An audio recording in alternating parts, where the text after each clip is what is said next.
ನಮಸ್ಕಾರ ಸ್ನೇಹಿತರೆ, ಸುದ್ದಿಯಾನಕ್ಕೆ ಸ್ವಾಗತ. ರಾಜ್ಯ, ದೇಶ, ವಿದೇಶ, ಸಿನಿಮಾ, ಕ್ರೀಡೆ, ವೈರಲ್ ಸೇರಿದಂತೆ ಹಲವು ಸುದ್ದಿಗಳ ಬಗ್ಗೆ ಕ್ವಿಕ್ ಆಗಿ ತಿಳಿಸಿಕೊಡ್ತೇನೆ. ನಾನು ಶಾಂತ. ನೀವು ಸುದ್ದಿಯಾನದ ಸಬ್ಸ್ಕ್ರೈಬರ್ ಆಗೋದಕ್ಕೆ ಮರಿಬೇಡಿ. ದೆಹಲಿಯಲ್ಲಿ ಕಾಂಗ್ರೆಸ್ ಚುನಾವಣಾ ಸಮಿತಿ ಸಭೆ ಬಳಿಕ ಕರ್ನಾಟಕದ ಉಳಿದ ಕ್ಷೇತ್ರಗಳಿಗೆ ಟಿಕೆಟ್ ಫೈನಲ್ ಆಗಿದೆ. ಮಾರ್ಚ್ 22ರಂದು ಪಟ್ಟಿ ಬಿಡುಗಡೆ ಆಗಲಿದೆ.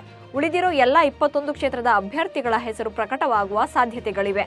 ಇದರಲ್ಲಿ 5 ಮಹಿಳೆಯರಿಗೆ ಟಿಕೆಟ್ ಸಿಗುವ ಸಾಧ್ಯತೆ ಹೆಚ್ಚಾಗಿದೆ. ಬಾಗಲಕೋಟೆ ಒಂದು ಕ್ಷೇತ್ರದಲ್ಲಿ ಮಾತ್ರ ವೀಣಾ ಕಾಶಪ್ಪನವರ್ ಮತ್ತು ಸಂಯುಕ್ತ ಪಾಟೀಲ್ ನಡುವೆ ತೀವ್ರ ಪೈಪೋಟಿ ಉಂಟಾಗಿದೆ. ಆದ್ದರಿಂದ ಇವರಲ್ಲಿ ಯಾರಿಗೆ ಟಿಕೆಟ್ ಸಿಗುತ್ತೆ ಎಂಬುದರ ಬಗ್ಗೆ ಕುತೂಹಲ ಮನೆ ಮಾಡಿದೆ.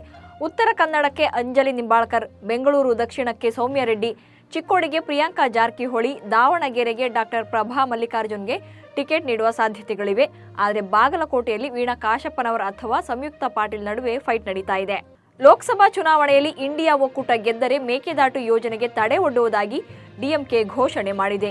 ಲೋಕಸಭಾ ಚುನಾವಣೆಗೆ ತಮಿಳುನಾಡಿನಲ್ಲಿ ಆಡಳಿತ ನಡೆಸ್ತಾ ಇರುವ ಸ್ಟಾಲಿನ್ ನೇತೃತ್ವದ ಡಿಎಂಕೆ ಪಕ್ಷ ಪ್ರಣಾಳಿಕೆ ಬಿಡುಗಡೆ ಮಾಡಿದೆ. ಪ್ರಣಾಳಿಕೆಯಲ್ಲಿ ಕಾವೇರಿ ನದಿಗೆ ಅಡ್ಡಲಾಗಿ ಕರ್ನಾಟಕ ನಿರ್ಮಿಸಲು ಉದ್ದೇಶಿಸಿರುವ ಮೇಕೆದಾಟು ಅಣೆಕಟ್ಟು ಯೋಜನೆ ನಿರ್ಮಾಣಕ್ಕೆ ತಡೆ ಒಡ್ಡುವುದಾಗಿ ಹೇಳಿದೆ.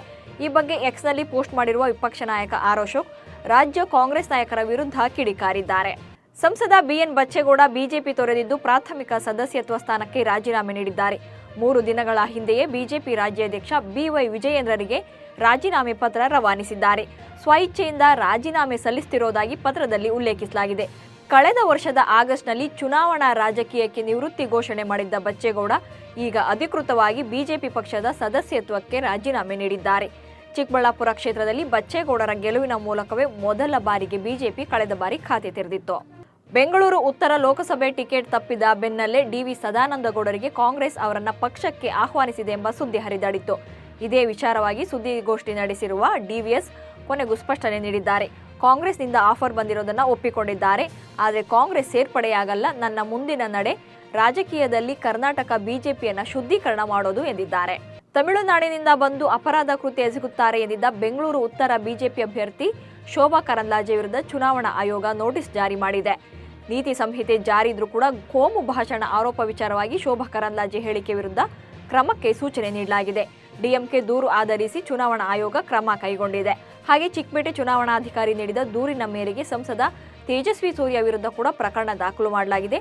ಬೆಂಗಳೂರು ದಕ್ಷಿಣ ಕ್ಷೇತ್ರದ ಸಂಸದರಾಗಿರುವ ತೇಜಸ್ವಿ ಸೂರ್ಯ ಅವರು ಮೊಬೈಲ್ ಶಾಪ್ ಮಾಲೀಕನ ಮೇಲೆ ಹಲ್ಲೆ ಮಾಡಿದ್ದಕ್ಕೆ ನಗರಪೇಟೆಯಲ್ಲಿ ಪ್ರತಿಭಟನೆ ಮಾಡಿ ಭಾಷಣ ಮಾಡಿದ್ದರು. 5, 8 ಹಾಗೂ 9ನೇ ತರಗತಿಗಳಿಗೆ ಪಬ್ಲಿಕ್ ಪರೀಕ್ಷೆ ವಿಚಾರದಲ್ಲಿ ಮಕ್ಕಳ ಜೊತೆ ಶಿಕ್ಷಣ ಇಲಾಖೆ ಚೆಲ್ಲಾಟ ಆಡ್ತಿದೆಯಾ ಎಂಬ ಅನುಮಾನ ಮೂಡಿದೆ. ಪರೀಕ್ಷೆ ಇದೆಯೋ ಅಥವಾ ಇಲ್ಲವೋ ಎಂಬ ಗೊಂದಲದಲ್ಲಿ ವಿದ್ಯಾರ್ಥಿಗಳಿದ್ದಾರೆ. ಸುಪ್ರೀಂ ಕೋರ್ಟ್ನಲ್ಲಿ ಪರೀಕ್ಷೆಗೆ ತಡೆ ನೀಡಿದ ಬಳಿಕ ಶಿಕ್ಷಣ ಇಲಾಖೆ ಯಾವುದೇ ಮಾಹಿತಿ ನೀಡ್ತಾ ಇಲ್ಲ. ವಿದ್ಯಾರ್ಥಿಗಳಿಗೆ ಯಾವುದೇ ಸಂದೇಶ ಕೂಡ ನೀಡ್ತಾ ಇಲ್ಲ. ಇದು ಗೊಂದಲಕ್ಕೆ ಕಾರಣ ಆಗಿದೆ. ಮೊದಲು ಮಾರ್ಚ್ 11ರಿಂದ ಮಾರ್ಚ್ 18ರವರೆಗೆ ಪರೀಕ್ಷೆ ನಿಗದಿಯಾಗಿತ್ತು.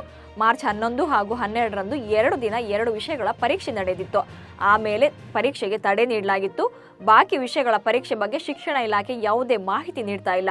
ಇದರಿಂದಾಗಿ ಲಕ್ಷಾಂತರ ವಿದ್ಯಾರ್ಥಿಗಳಿಗೆ ಆತಂಕ ಎದುರಾಗಿದೆ. ಐಪಿಎಲ್ ಪಂದ್ಯಗಳಿಗೆ ನೀರು ಪೂರೈಕೆ ಮಾಡಲು ಜಲಮಂಡಳಿ ಗ್ರೀನ್ ಸಿಗ್ನಲ್ ಕೊಟ್ಟಿದೆ. ಚಿನ್ನಸ್ವಾಮಿ ಕ್ರೀಡಾಂಗಣಕ್ಕೆ ಸಂಸ್ಕರಿಸಿದ ನೀರು ಒದಗಿಸಲು ಜಲಮಂಡಳಿ ಒಪ್ಪಿಗೆ ಸೂಚಿಸಿದೆ. ಐಪಿಎಲ್ ಮ್ಯಾಚ್ ಸಂದರ್ಭದಲ್ಲಿ ನೀರು ಪೋಲಾಗುತ್ತೆ ಅನ್ನೋ ಆರೋಪ ಕೇಳಿ ಬಂದಿತ್ತು. ಚಿನ್ನಸ್ವಾಮಿ ಕ್ರೀಡಾಂಗಣಕ್ಕೆ ನೀರು ಒದಗಿಸಲು ಕೋರಿ ಕೆಎಸ್ಸಿಎ ಆಡಳಿತ ಮಂಡಳಿಯಿಂದ ಮನವಿ ನೀಡಲಾಗಿತ್ತು. ಪಂದ್ಯಾವಳಿ ಸಂದರ್ಭದಲ್ಲಿ ಪ್ರತಿನಿತ್ಯ ಸುಮಾರು 75,000 ಲೀಟರ್ ನೀರಿನ ಅವಶ್ಯಕತೆ ಪೂರೈಸಲು ಒಪ್ಪಿಗೆ ಸೂಚಿಸಲಾಗಿದೆ.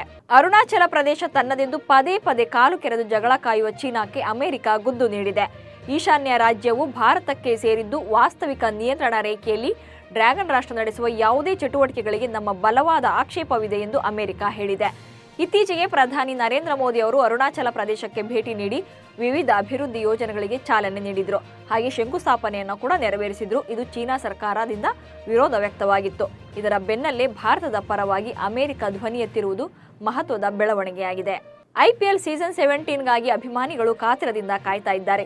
ಈ ಮೆಗಾ ಕ್ರಿಕೆಟ್ ಟೂರ್ನಿಯು ಇದೇ ಮಾರ್ಚ್ 22ರಿಂದ ಅದ್ಧೂರಿಯಾಗಿ ಆರಂಭವಾಗಲಿದೆ. ಮೊದಲ ಪಂದ್ಯದಲ್ಲಿಯೇ ಹಾಲಿ ಚಾಂಪಿಯನ್ ಚೆನ್ನೈ ಸೂಪರ್ ಕಿಂಗ್ಸ್ ಮತ್ತು ರಾಯಲ್ ಚಾಲೆಂಜರ್ಸ್ ಬೆಂಗಳೂರು ನಡುವಿನ ಪಂದ್ಯದೊಂದಿಗೆ ಅಧಿಕೃತವಾಗಿ ಪ್ರಾರಂಭ ಆಗಲಿದೆ. ಆದರೆ ಉದ್ಘಾಟನಾ ಪಂದ್ಯಕ್ಕೂ ಮುನ್ನ ಅದೇ ದಿನ ಐಪಿಎಲ್ ಉದ್ಘಾಟನಾ ಸಮಾರಂಭ ಆಯೋಜಿಸಲಾಗಿದೆ. ಈ ಉದ್ಘಾಟನಾ ಸಮಾರಂಭದಲ್ಲಿ ಅನೇಕ ದೊಡ್ಡ ಬಾಲಿವುಡ್ ಸೆಲೆಬ್ರಿಟಿಗಳು ಮನೋರಂಜನಾ ಪ್ರದರ್ಶನ ನೀಡಲಿದ್ದಾರೆ. ಬಾಲಿವುಡ್ ತಾರೆಯರಾದ ಅಕ್ಷಯ್ ಕುಮಾರ್ ಮತ್ತು ಟೈಗರ್ ಶ್ರಾಫ್ ಕಾರ್ಯಕ್ರಮ ನೀಡಲಿದ್ದಾರೆ. ಇದಲ್ಲದೆ ಎಆರ್ ರೆಹಮಾನ್ ಮತ್ತು ಸೋನು ನಿಗಮ್ ಕೂಡ ತಮ್ಮ ಪ್ರದರ್ಶನದ ಮೂಲಕ ಕ್ರಿಕೆಟ್ ಅಭಿಮಾನಿಗಳನ್ನು ರಂಜಿಸಲಿದ್ದಾರೆ. ಇನ್ನು ನೀವು ನಮ್ಮ ಸುದ್ದಿಯಾನ ಚಾನಲ್ನಲ್ಲಿ ಜಾಹೀರಾತು ನೀಡಬಹುದು. ಜಾಹೀರಾತು ನೀಡಲು 9110295814 ನಂಬರ್ಗೆ ವಾಟ್ಸಪ್ ಮಾಡಿ ನಿಮ್ಮ ಪ್ರೀತಿ ಪಾತ್ರರಿಗೆ ಸುದ್ದಿಯಾನದ ಜೊತೆಗೆ ಶುಭ ಕೋರಿ. ನಮಸ್ಕಾರ.